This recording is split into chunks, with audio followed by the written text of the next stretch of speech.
Let's look at Liz Crokin on Britney Spears' Slave Princess.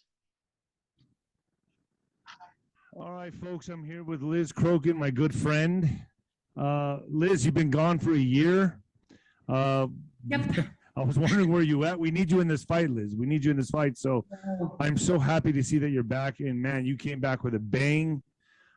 Slave Princess is amazing. I watched it, the documentary about Britney Spears. Wow, where do you want to begin with this? Because now I know what you've been doing this entire year that you've been gone, and it's big. Yeah. Wherever you want to start. Do you want to just go into the doc or why I started it or Well, when? I mean, I'd like to know, so this whole year you've been in hiding. I didn't think you were ever going to resurface. I thought you got spooked. You were kind of like, I'm out of this. No, nothing spooks me. No. Yeah, I mean, you have a backbone of steel. So, you know, I haven't heard from you in a while, and then you send me this doc over my phone, and I watch it, and you connect so many dots for me and other people that have watched it about Britney Spears, about Hollywood, how it all goes into politicians. Where do you want to start? So why did you even want to do this documentary? What spawned the idea? What was the spark? How did you get this started?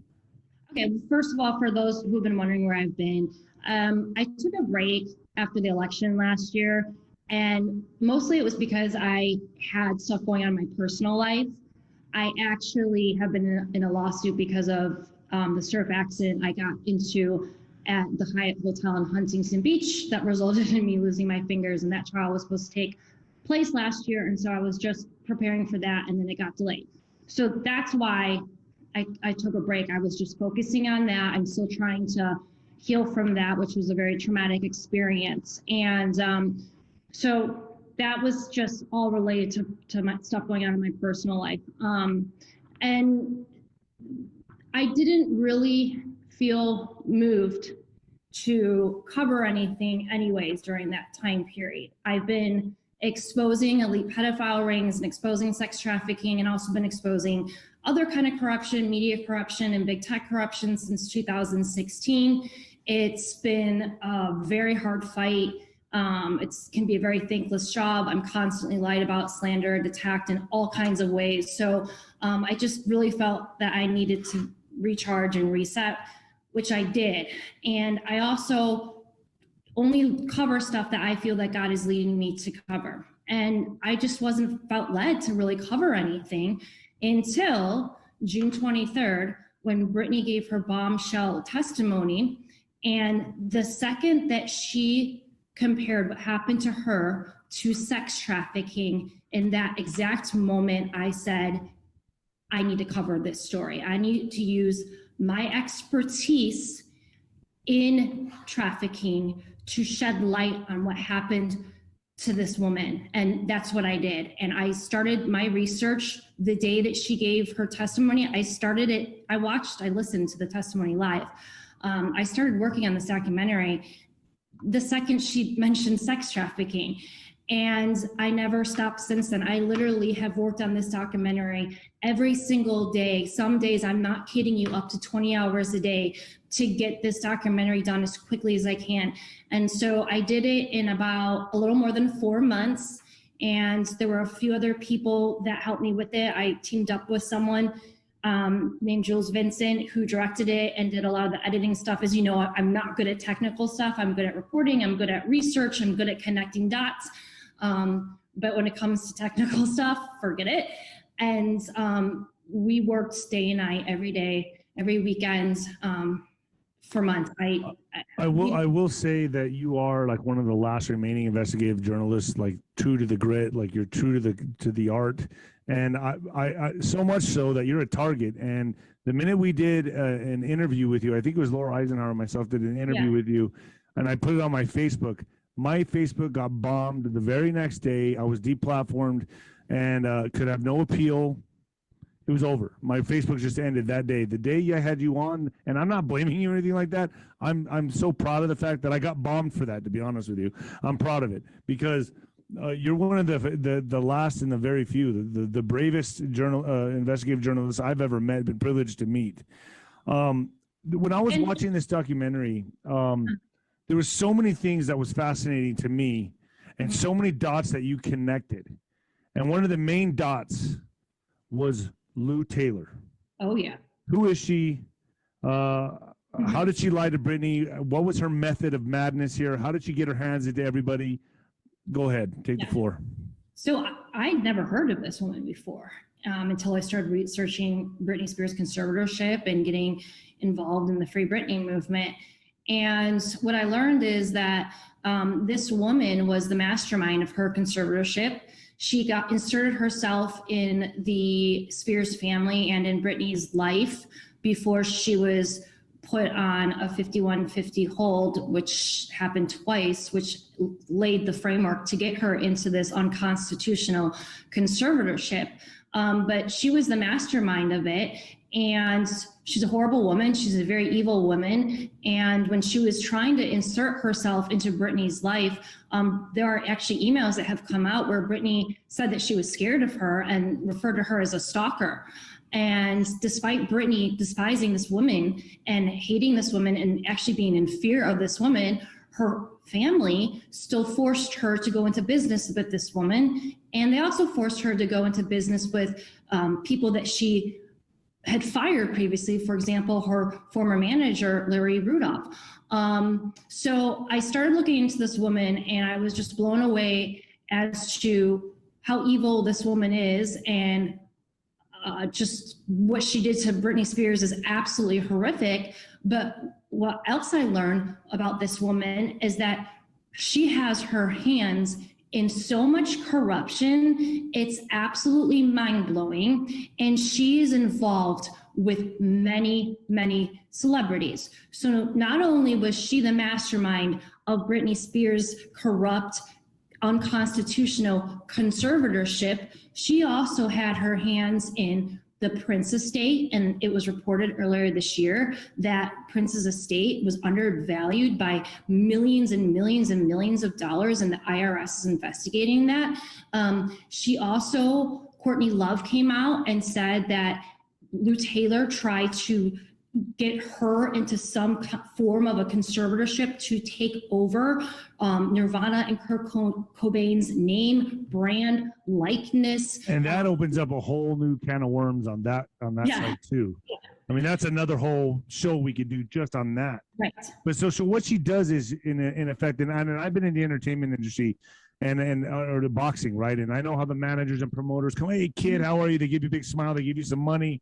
You know, they make you feel really good about yourself. And then in the end, boom, toma, they get you.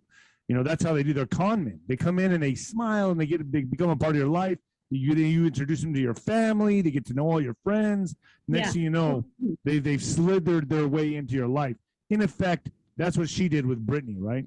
Mm-hmm, absolutely. And again, Britney did not want anything to do with this woman. So she went around her and got involved with her sister and Lynn Spears, and she, you know, I think she helped facilitate the publishing of Lynn's book, and I feel that she kind of used that as bait to get in on Lynn's circle and in her good graces, so she could get to the real piggy bank, and that would be Britney Spears, because this woman is 100% solely driven by money.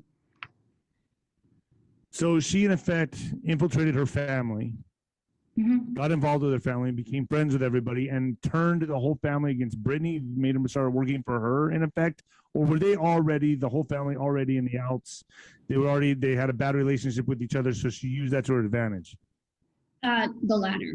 Britney Spears, you know, her dad has been an abusive father, and he's had issues with alcoholism Britney's entire life. And, you know, we documented in the documentary examples of abuse that Britney had to either endure or witness growing up as a child. He's not a good person. He's a horrible person. He's abusive. He has, you know, as I said, addiction issues. And for that reason, that makes him a perfect person for a predator like Lou Taylor to prey on, because he's vulnerable, he's weak, and predators love people like that because they're easy to manipulate. And Britney has also had issues with her sister over the years and her mother as well. So that's So yeah. Lou Taylor probably talked them into putting her into a rehab. And then once she's in a rehab, that's when conservatorship can begin, right? Once they put her in a rehab and prove that she's not stable or whatever, she needs help, is that when it begins? But they first got to get her in the rehab? Well, not necessarily the rehab, but what they did is they put her in a 5150 twice, and it was very well orchestrated.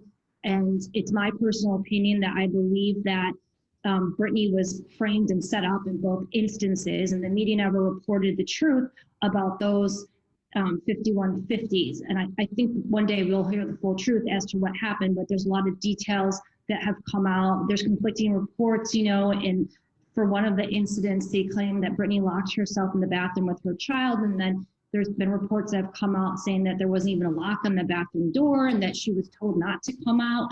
And so, I think we will one day learn the full truth about that. But the 5150 is what starts the legal framework for the conservatorship. And once you get someone under a conservatorship, then you're able to go in there and do Lord knows what with that person's wealth.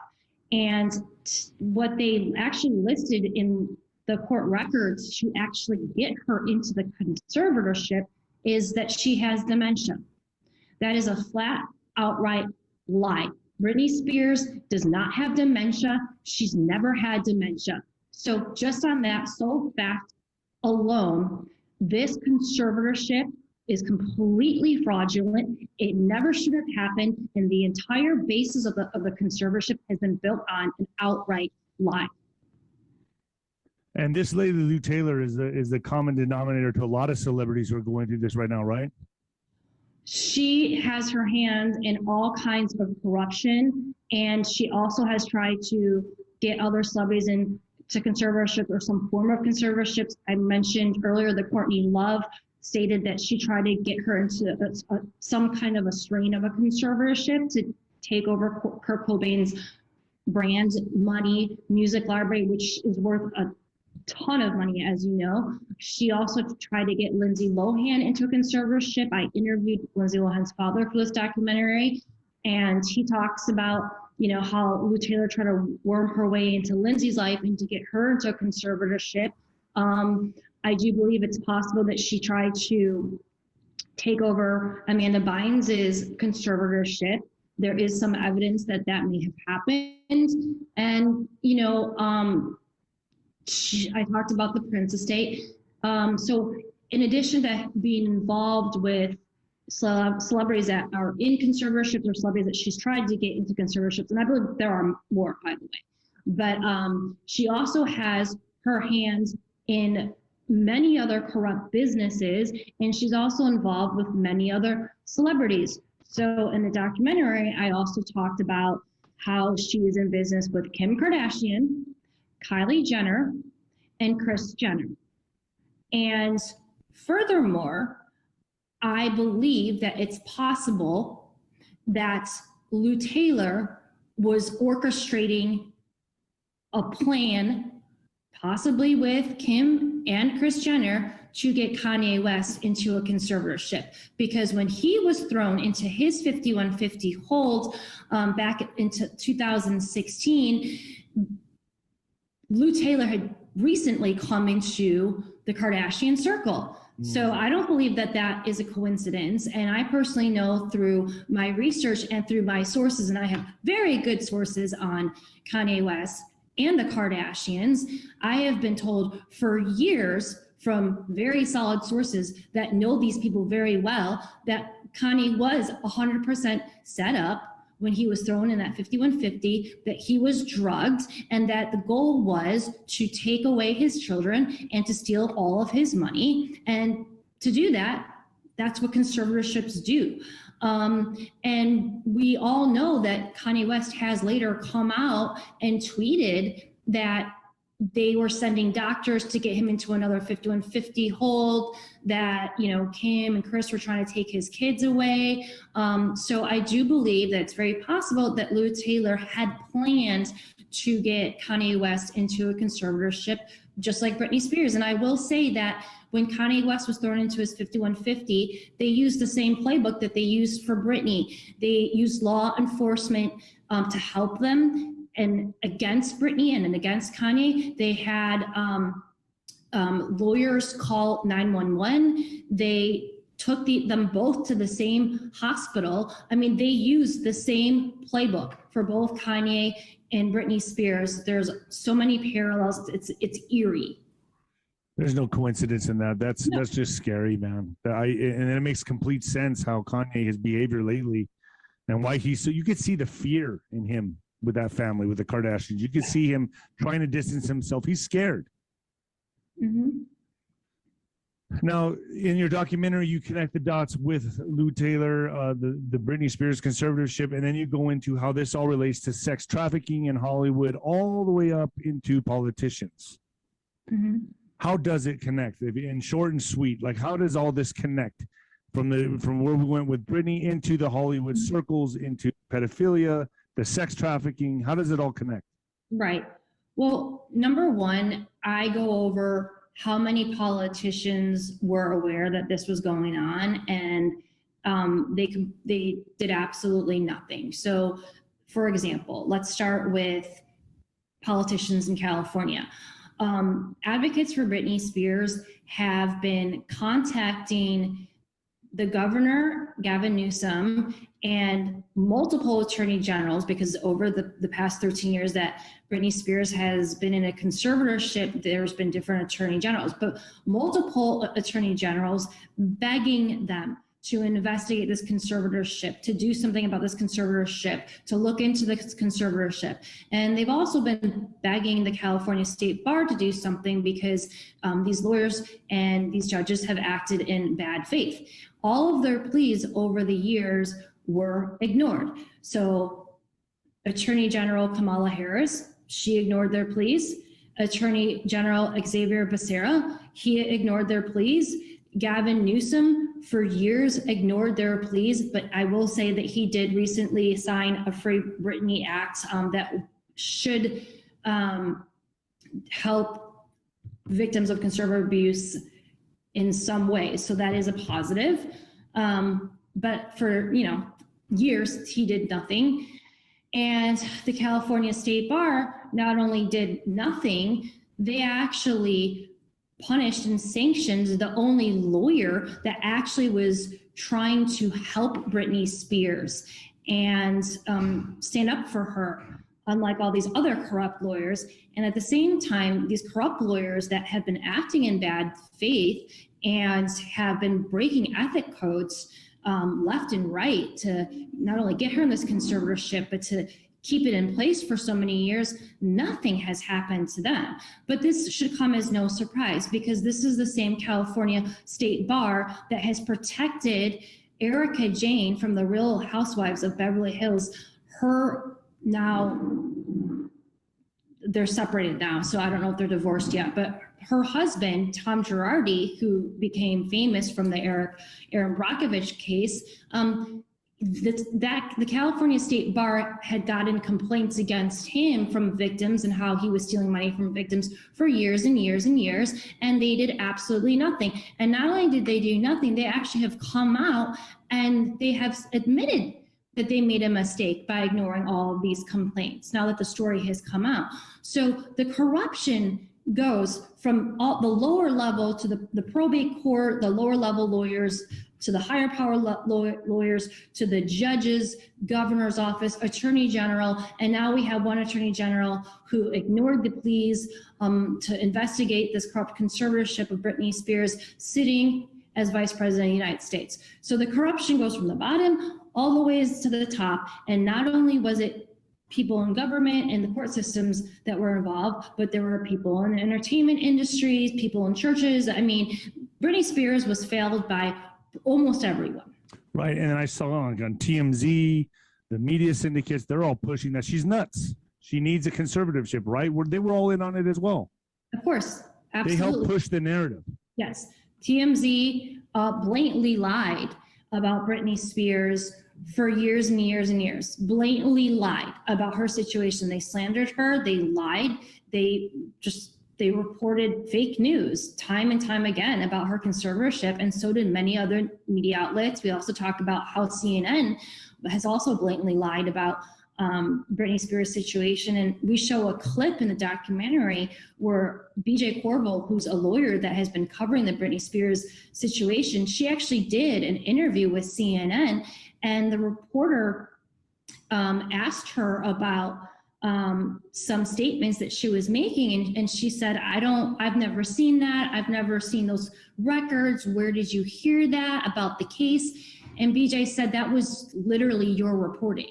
Wow. So, I mean, Wow. The media has completely covered up for Lou Taylor and her entire team and Britney Spears' family that have enslaved her for 13 years. It's disgusting. It's a disgrace. And they all should be held accountable for what they did. Now, obviously, I'm not taking anything away from all the investigative work that you've done, but a lot of the investigative work that was done by her Free Britney fans, right?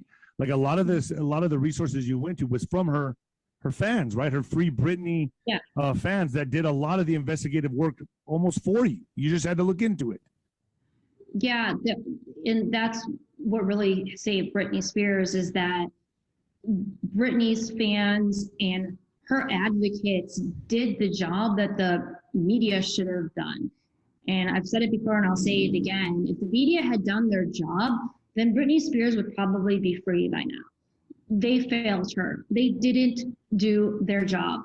But her fans did rise up. They saw the red flags. They saw the lies in the media. They saw through, the smoke and mirrors, and they were relentless, and they spoke out against the lies, and they rose up and they created a huge movement.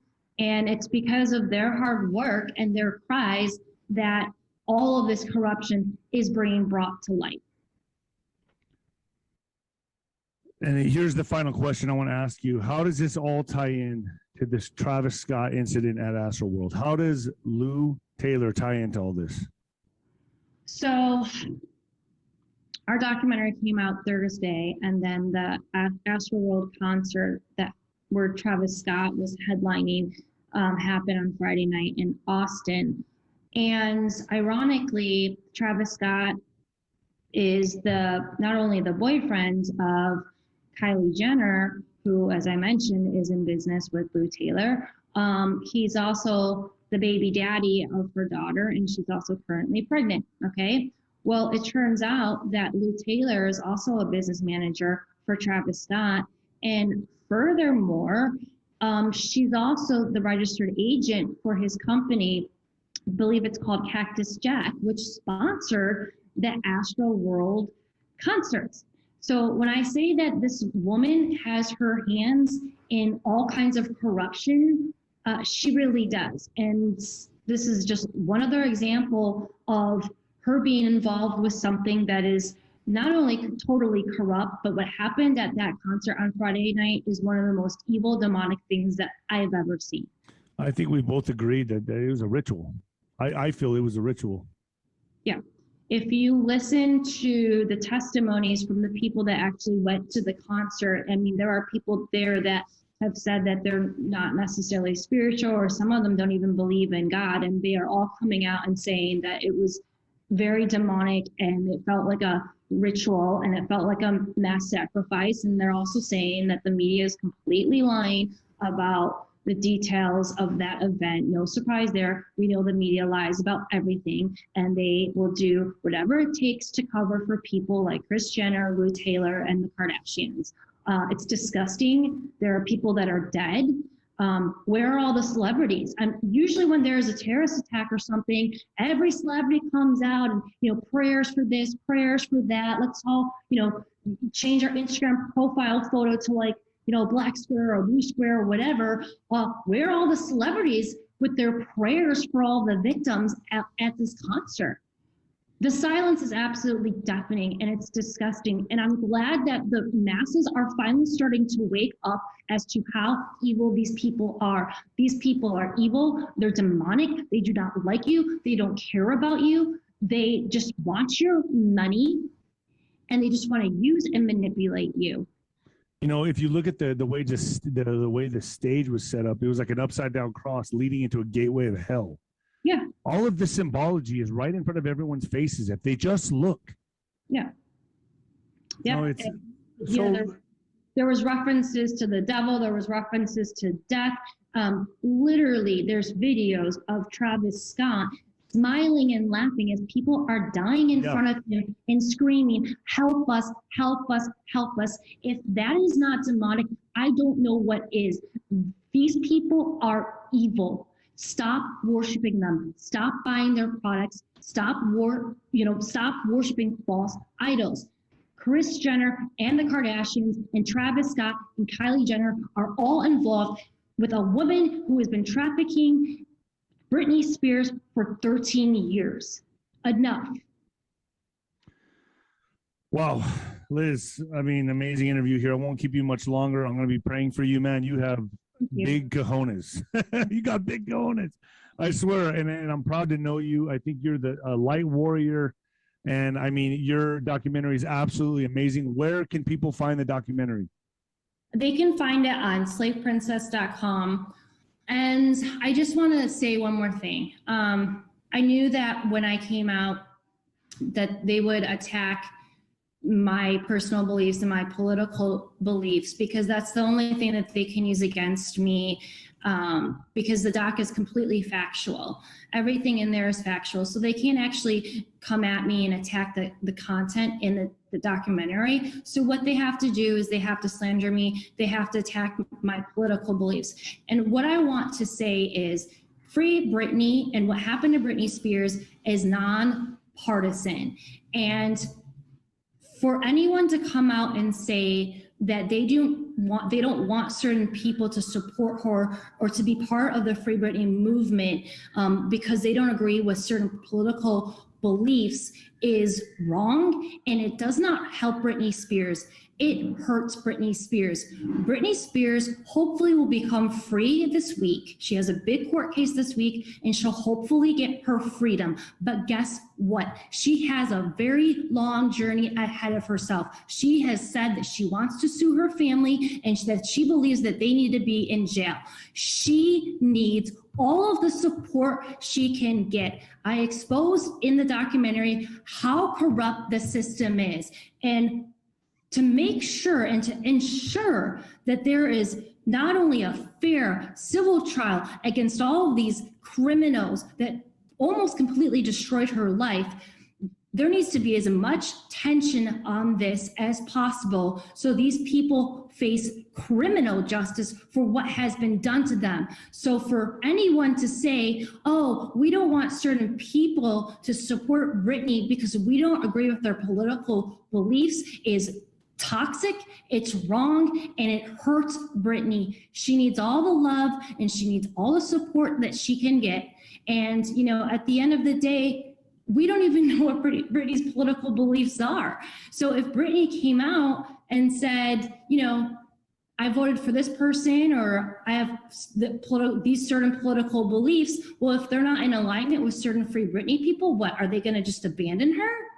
No, I don't think so. So I encourage people to don't let Lou Taylor and her minions divide this movement. People need to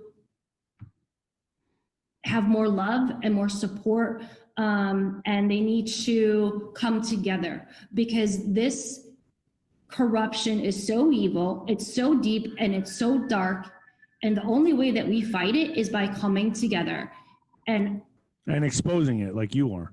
Exactly. You brought it into the light, and now people know. I mean, this is, you know, not only are you doing a good justice for Britney, but all the victims, current victims, past victims, and future so-to-be victims. Hopefully, you know, this gets handled way beforehand, but the common denominator in all this is Lou Taylor.